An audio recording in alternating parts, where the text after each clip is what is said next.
আমরা দেখি যে ল্যান্ড ডকুমেন্টস। তো আমাদের দেশে আপনার এই প্রপার্টি মূলত দুই ধরনের, একটা বলে মুভেবল প্রপার্টি আর একটা বলে ইমমুভেবল প্রপার্টি।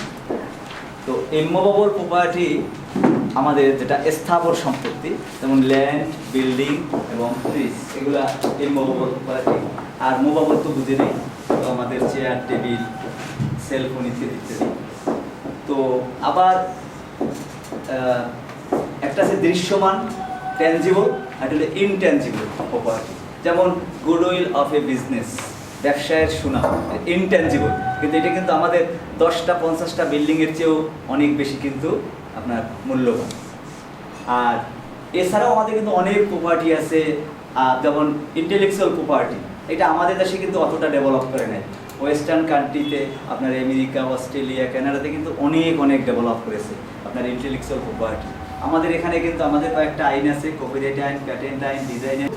তো এই যে প্রপার্টি যে আপনার আমাদের আছে ইমমুভেবল প্রপার্টি, এইটা আপনার ট্রান্সফার নিয়ে আমাদের কিন্তু অনেকগুলি আইন আছে।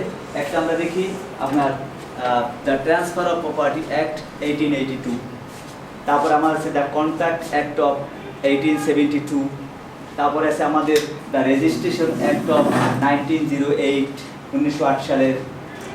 তো আরও আমাদের অনেকগুলি আইন আছে, মেইন এই আইনগুলি। তো এখন আমাদের এই যে প্রপার্টি, যে ইমমুভেবল প্রপার্টি ট্রান্সফারের যে আমাদের যে ডিডগুলি, সেগুলো আমরা একটু যে দেখবো।